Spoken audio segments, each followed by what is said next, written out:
En este vídeo vamos a hablar de lo horrible y lo brutal que tienen tanto Steam Deck como el Asus ROG Ally y en general el mundo de los handheld PC. Este vídeo está patrocinado por Instant Gaming, una tienda de claves de juegos barata que la verdad es la que yo suelo utilizar para comprar las últimas novedades. Por ahí he comprado por ejemplo Atomic Heart o Hogwarts Legacy a un precio de vergüenza para poderlos disfrutar desde Steam en mi Steam Deck, pero aparte tiene juegos que no son solamente últimos lanzamientos a precios de vergüenza. Os voy a dejar un link en la descripción con juegos por menos de 5 euros y entre esos juegos por ejemplo está Star Sun, Potion Craft, que ese lo tengo yo ahí mirado para comprármelo, Dead Island el primero, o directamente yo que sé, el poder de la fuerza si no te has jugado a ese juego de Star Wars y no te quieres meter dentro del Jedi Survivor hasta que no mejore, bueno, todo el tema del rendimiento en Steam Deck. Así que nada, link en la descripción. Ya sabéis que si compráis a través de mi link yo me llevo un porcentaje y estaréis ayudando a la creación de contenido en este canal. Muchísimas gracias a Instant Gaming por patrocinar este vídeo y nada, nos vamos ya con el vídeo de hoy. Ahora que se está popularizando el concepto del handheld PC, es decir, ese PC de mano estilo Nintendo Switch que utilizamos como si fuera una consola de videojuegos prácticamente tradicional, ya sea Steam Deck, la próxima Asus ROG Ally, el Aya Neo, en fin, lo que tú quieras, pues quería, bueno, hacer una reflexión de lo que eso supone, tanto los elementos positivos que tenemos como los elementos brutalmente negativos que hay a día de hoy en este, bueno, factor de forma del videojuego, ¿no? Pero también lo que eso va a suponer y que muchas veces no nos estamos dando cuenta, pero que ya hay hechos trechos que nos avalan que el futuro del mundo del videojuego y de las consolas, cuidado que no sea algo que hayan cambiado ya de facto estos pequeños aparatos. Empecemos por un punto súper negativo que tienen estos handheld PC, estos PCs de mano, que ya se veía viendo que era algo horrible en el mundo del PC en general, pero que en el mundo de los PCs portátiles o PCs de mano en particular, bueno, es algo que se está notando como un lastre realmente grande. Y son los DRM, ya sean los de Nuvo o lo que tú quieras pensar. Ya no solamente porque este tipo de sistemas antipiratería lo que hacen muchas veces es recortarte a nivel técnico tu máquina, es decir, tienes una máquina bastante potente, pero claro, al estar siendo utilizada esa potencia o ese hardware está siendo utilizado para averiguar si estás pirateando o no, pues básicamente te están quitando mucho rendimiento. Eso ha ocurrido con Hogwarts Legacy y eso ocurre en muchísimos otros títulos que después tú te echas un vistazo a cómo funciona la versión pirata por internet y se te cae la cara de vergüenza sabiendo de que te has pagado 40, 50, 60 pavos en un juego de lanzamiento, como a mí me ocurrió con Hogwarts Legacy, y después te das cuenta de que, mira, es que la versión pirata funciona mejor. Bastante vergonzoso, ¿verdad? Pues ese es uno de los problemas que hay inicialmente, pero el DRM también tiene, aparte del tema del rendimiento, tiene un problema realmente duro y es el tema de estar conectado a internet.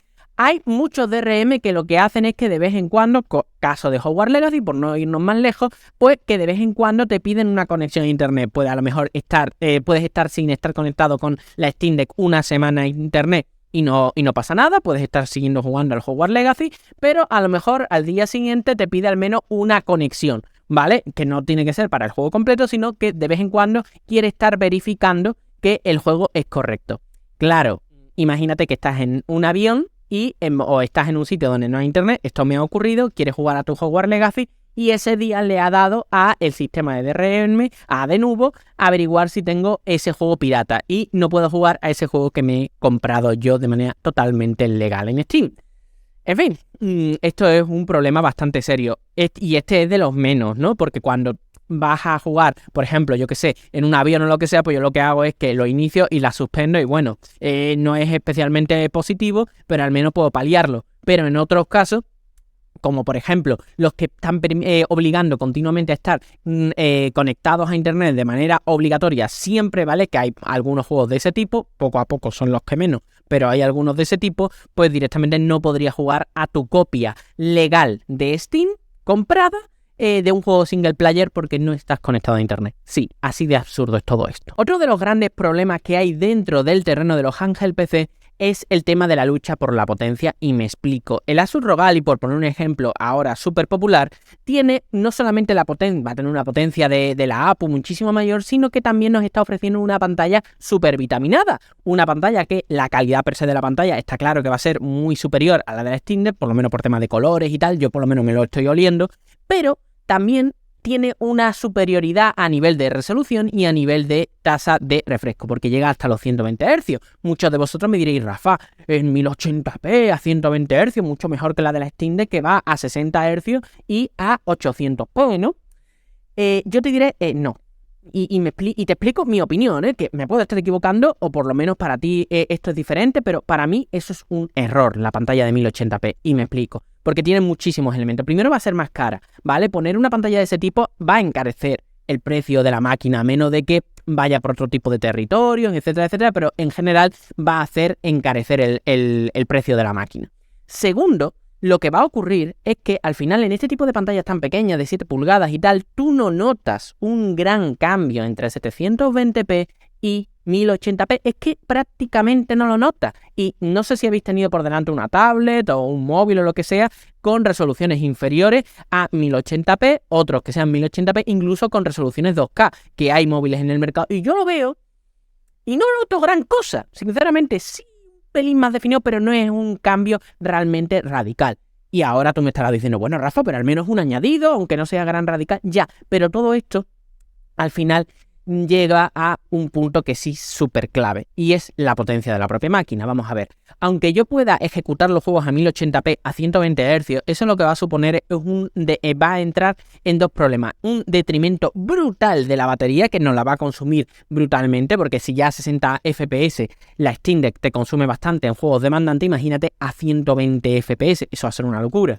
Pero aparte, 1080p requiere muchísima más potencia que 720p, pero cuando digo muchísimas, muchísimas más, prácticamente estamos hablando del doble, por lo que al final muchas veces vamos a estar jugando seguramente en este Asus ROG Ally a 720p con FSR reescalado a 1080p, o directamente vamos a estar jugando a 720p de manera nativa dentro del Asus ROG Ally, aunque la pantalla sea de 1080p. Y claro, no va a ser nunca lo mismo jugar en una pantalla que está hecha para jugar a esa resolución que un reescalado, porque tiene que hacerlo de 720p a 1080p. Siempre va a ser mejor la versión nativa por encima de la reescalada, ¿no? Se va a ver mejor, y eso no tengo que explicarte mucho, seguramente te habrá pasado ya en algún monitor, en algún juego o en alguna tele, ¿no? Por lo que, bueno, ahí me huelo un poco la cosa, ¿no? Y es más, los tests que se han estado haciendo de AMD Ryzen Z1 y Z1 Extreme, si te das cuenta, los test lo que te están diciendo son 720p reescalados con FSR a 1080p. No lo digo yo, lo dicen los test. Están haciendo los test con ese tipo de reescalado, por lo que la cosa va a ir por ahí. Y a mí personalmente, pues creo que por ahí está bien una lucha por la potencia que no tiene mucho sentido, porque al final vamos a estar jugando a esta misma resolución, al final de manera real, por lo que me parece más una maniobra de marketing que otra cosa, ¿vale? Y encima, si lo utilizaras, te va a drenar la batería de una forma maravillosa. Que bueno, que si no se nota al final, pues no me parece mal. Pero claro, ya no solamente va a ser la pantalla, sino que esa lucha por la potencia va a hacer que muchos fabricantes se vayan metiendo en esa vorágine de intentar subir las frecuencias a las APU, meterle más cosas, saldrán otros fabricantes que quieran exprimir eso al máximo, y habrá una gran gama de máquinas de este tipo que tengan batería irrisoriamente pequeña, irrisoriamente baja, pero solamente por ofrecer una potencia desmedida, sin olvidando ya los tiempos ya bastante escasos que tienen estas máquinas per se de batería. Y bueno, eso yo entiendo que va a hacer frustrar a mucha gente, va a haber muchas máquinas que solamente duren una hora, etcétera, etcétera. Pero bueno, espero equivocarme. Otro punto que veo malo, pero que creo que sí es salvable, ¿vale? O sea que no lo veo como algo negativo ni positivo, simplemente que hay que tenerlo en cuenta, y lo tengo aquí escrito, es saber qué se puede jugar en cada uno de estos aparatos. Y me explico. Valve, en el concepto de la Steam Deck, lo ha cerrado muy bien. Y es verificado o no verificado, jugable o no jugable. Y bueno, y el resto es jauja, averígualo por ti mismo, ¿vale? Básicamente. Pero lo tiene muy bien cerrado. ¿Por qué? Porque es un único aparato y ya está. Saldrá a lo mejor dentro de 2, 3, 4 años una Steam Deck 2 y dirá verificado. Pues claro, si está verificado para la Steam Deck 1, estará verificado para la Steam Deck 2, y ahí sigue sumando, ¿no? Y poco a poco, ¿no? Y hay una escalabilidad más o menos cerrada dentro de este producto que va a hacer más sencillo, va a ser más consolidado, por llamarlo de alguna forma, para un público más mayoritario.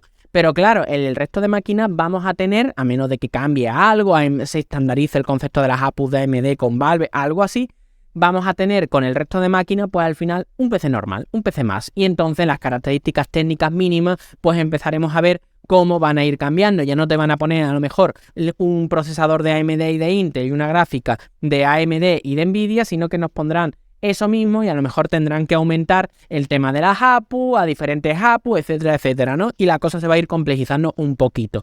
Bueno, no lo veo algo insalvable, yo creo que va a poderse seguir por ahí, pero que bueno, que hay que tener en cuenta que el sector del PC, si ya era un pelín complejo para muchas personas que no están habituadas a él, pues esto lo va a hacer un pelín más complejo aún. Pero claro, he hablado de elementos negativos, pero también esto trae otra serie de elementos muy positivos dentro del sector de los handheld PC y en general en el mundo del videojuego de PC.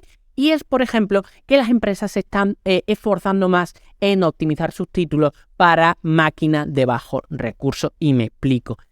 Poco a poco estábamos entrando dentro de una escala en la que los juegos estaban pidiendo cada vez más, y es más, no ha sido ni una, ni dos, ni tres veces que nos hemos encontrado con que los requisitos mínimos de los juegos cada vez eran mayores, ¿no? Y tú decías, joder, o sea, aquí se han flipado y tal. Pero después esos mismos juegos, al principio a lo mejor con más problemas, caso de The Last of Us parte 1, etcétera, ¿no? Y de otros con menos problemas, pues al final acabamos viendo que se podían jugar en una Steam Deck. Por lo tanto, aunque esos requisitos fueran muy altos al final, de una u otra forma podíamos acabar jugándolo en dispositivos con prestaciones bastante más bajas, ¿no? En el caso de la Steam Deck tiene que serlo, ¿no? Para ser un dispositivo de este tipo, ¿no? Con este factor de forma. Pero eso también está haciendo que gente que a lo mejor tenía PC mucho más modestos, más viejitos o lo que sea, pues también con estas sobreoptimizaciones para que se puedan jugar ya no solo en el Steam Deck, sino en el resto de máquinas que hay en el mercado, pues también se van a ver beneficiados de este tipo de optimización, lo cual es algo súper positivo y creo que súper importante. Y esto mismo está llevando a un cambio de concepto dentro del PC gamer, y me explico. ¿Esto qué quiere decir? Con esta ultra optimización que poco a poco estamos llevando, cuidado, no de salida las optimizaciones son realmente horribles, pero solamente hay que ver cómo funciona el Hogwarts Legacy el día de salida y cómo funciona a día de hoy. Solamente hay que ver cómo funciona el Jedi Survivor y el Jedi Survivor después de haber recibido el primer parche, que es un cambio bastante radical. Solamente hay que ver, en fin, y así me puedo llevar con bastante tiempo con muchísimos otros juegos. El Assassin's Creed Unity también, si nos queremos ir a uno de los primeros títulos que salió súper roto en su época y a día de hoy funciona maravillosamente bien y es uno de los favoritos de la saga de mucha gente, ¿no? Yo no lo he jugado todavía, pero bueno, es lo que se dice. Por lo que, bueno, yo veo que esta optimización está llevando a que el PC gamer puede evolucionar y el PC gamer a lo mejor ya, por ejemplo, el laptop, el portátil, PC gamer ya no tiene a lo mejor dentro de poquito tiempo, ya no va a ser ese pedazo de cacharrazo con gráficas dedicadas, no, sino que las propias APU te van a poder ofrecer esa misma potencia, las desarrolladoras lo han optimizado para ella y vas a poder tener una especie de Slimbook, pero versión PC gamer, lo cual es súper poderoso. Aparte, lo mismo nos ocurre con el PC gamer tradicional de sobremesa. Vamos a poder seguramente tener PC mucho más contenido, mucho más barato y no solamente dependiendo de, yo que sé, de una 4080, de una 4060, de una 3050, no, sino que a lo mejor vamos a poder comprar cositas mucho más estandarizadas, una APU que te venga con todo y bueno, para jugar a 1080p rescalando en 2K con FSR, DLSS o con la tecnología que a ti se te ocurra, pues a lo mejor se puede jugar muy bien. Y eso va a repercutir en menores precios y una mayor cantidad de jugadores potenciales que vayan a poder acceder al mundo del PC. Y esta bajada de precio, ¿vale? Con lo que ha supuesto este tipo de producto, ¿no? O lo que está suponiendo este tipo de producto, va a afectar a muy largo plazo, por lo menos yo lo veo así, a el terreno de las consolas tradicionales de sobremesa y me explico. Vamos a ver, a día de hoy una Xbox Series X cuesta 500 tracas, una PlayStation 5 cuesta 550 tracas y así me puedo llevar con todas. Nintendo siempre funciona aparte, Nintendo nunca la tocamos aquí porque Nintendo va a su bola, ¿vale? Así que nada. Pero bueno, estamos hablando de máquinas bastante caras. La única que se saldría con una diferencia bastante abismal sería la Xbox Series S, que está a un precio súper contenido, 220 pavos, te la puedes encontrar de manera relativamente habitual, si eres paciente, con ofertas, sobre todo ofertas a finales de año, regalándote juegos y tal, está súper bien de precio. Pero fuera de la Xbox Series S, que es una consola súper barata y súper recomendable, estamos con las otras máquinas que son bastante caras. Y poco a poco, con este tipo de máquinas, ese Asus ROG Ally que va a salir, ¿no? Que parece ser que la versión más cara ya se empieza a ver de manera más seria que va a salir sobre los 800 euros, ¿vale? Impuestos incluidos, pues entonces nos estamos dando cuenta de que el terreno del coste de una máquina de PC que pueda perfectamente soportar este tipo de juegos de última generación y una consola se está acortando, con lo que, bueno, con las cosas positivas que tiene también el PC y las cosas negativas, por supuesto, ¿no? Pero que ya no hay una diferencia abismal entre los precios de un PC y una consola de sobremesa tradicional. Y esto nos puede llevar a una conquista del PC del salón. ¿Y esto qué quiere decir? Vamos a ver. Tú, si quieres jugar a un juego de Sony, tienes dos opciones: jugarlo en una PlayStation o esperarte a que saquen, y eso ya está más que claro porque es cuestión de esperar, a que lo saquen dentro de la plataforma de Steam, en PC o lo que sea, ¿vale? Si quieres jugar a un juego de Microsoft, puedes jugarlo en un Xbox o jugarlo en PC, porque directamente lo sacan de manera simultánea, y yo creo que Sony va a atender a eso en un futuro. Si quieres jugar a un juego de Nintendo, nada, te compras la Nintendo Switch y ya está, ¿vale? Vuelvo a decir, Nintendo va aparte, ¿vale? Pero el que está claro que vas a poder jugar prácticamente a todo es en un PC. Y el PC, si encima vamos bajando de precio la barrera de entrada. Los juegos en PC son muchísimo más baratos de manera general, ya sea porque lo puedes jugar por Steam, ya sea porque te pilles el Xbox Game Pass, ya sea porque te coges los juegos regalados de la Epic Game Store, los de Amazon Prime, los de GOG, en fin, una cantidad de opciones que es increíble. Y si encima, vuelvo a decir, el precio de la máquina es más barato y encima están apareciendo sistemas operativos como el Destino OS o, yo que sé, layout que aparezcan por encima de Windows o lo que sea, que consoliden la experiencia de PC en el salón, eso poco a poco va a hacer que empresas vayan a querer montarte un PC específicamente hecho para el salón, el concepto de las Steam Machine inicial, pero ya de manera asentada. Y por lo tanto, bueno, tener una biblioteca de juegos mucho más amplia, que no estás limitada con el tiempo, porque mañana sale a lo mejor en la PlayStation 6 y a lo mejor hay problemas de retrocompatibilidad con los juegos de PlayStation 5. Eso no te va a ocurrir en PC. Y si te ocurre, seguramente habrá alguna forma de sortear ese problema. Así que, bueno, yo creo que esa conquista del salón por parte del PC va a ser algo inminente y que este tipo de máquina lo está acelerando muchísimo. Y hasta aquí esta reflexión de lo horrible y lo brutal de Steam Deck, Asus ROG Ally, etcétera, etcétera. Y ya no solo dentro, como te habrás dado cuenta, dentro del mundo de los handheld PC, sino que dentro del mundo del videojuego en general. Yo personalmente pienso que por ahí va a ir el futuro. Me gustaría que tú en comentario me dijeras qué piensas sobre el tema. Al final, como dije en su momento, las opiniones son como los culos. Todo el mundo tiene uno. Por lo que, bueno, espero tu reflexión y opinión en comentarios. Yo en lo personal creo que va a ir por aquí y, bueno, en mi uso personal al final va a ir ahí, ¿vale? Porque yo ya, viendo cómo está evolucionando la cosa, me estoy planteando en montarme un PC, bueno, bastante contenidito, pero para tenerlo en mi salón. Ya he hablado algunas veces de eso, con mejores características que la Steam Deck y tal, y así meterle Steam cuando se libere. Y de esa forma, bueno, pues cuando quiera jugar a algo en el salón, pues lo tengo por ahí con mi cuenta, porque al final yo la mayoría de juegos lo tengo en Steam, pues jugarlo por ahí y después continuar con mi Steam Deck y teniendo una mejor calidad de imagen a pantalla completa en el salón y que no utilizando el modo dock de la Steam Deck. Y bueno, si directamente el Asus ROG Ally, que lo voy a tener aquí en el canal y vamos a echarle un vistazo y todo lo que tú quieras, es tan potente, pues bueno, a lo mejor simplemente el Asus ROG Ally se convierte en mi cacharro para tenerlo en el salón y tal, porque dudo que vaya, esto ya es un añadido al vídeo, ¿vale? Yo dudo que vaya a cambiar el Asus ROG Ally por la Steam Deck solamente por la potencia. Y lo digo porque yo dependo muchísimo de los trackpads dentro de la Steam Deck. A mí los trackpads son uno de los elementos más importantes que para mí en este tipo de handheld PC tiene que haber. Porque al fin y al cabo es un PC y para moverte por todas las opciones, por el modo escritorio, si quiero añadirle algún acceso rápido, lo que sea, para mí los trackpads de la Steam Deck son obligatorios. Por lo que es complicado que a mí me hagan cambiar de manera general el uso que yo hago a la Steam Deck solamente por tener aquí el Asus ROG Ally, porque lo voy a tener, vuelvo a decir, para cubrir toda la información en el canal. Pero bueno, a lo mejor para jugar un Tomb Raider, pues sí, a lo mejor sí que me pongo con el Asus ROG Ally. Pero por ejemplo, para jugar, yo que sé, a un MMO, a un juego por ejemplo como Starfield, ¿no? Si se puede jugar en la Steam Deck, ¿no? Que seguramente tendrá muchísimos elementos añadidos que yo quiera ponerlos dentro de los trackpads y tal. Por ejemplo, un No Man's Sky y tal, que invita muchísimo a utilizar todo este tipo de inputs que tiene específicamente Steam Deck. Pues bueno, va a ser complicado que eso me haga pasarme a la otra máquina, pero bueno, ya lo iremos informando. Nos vemos en un nuevo vídeo. Chao.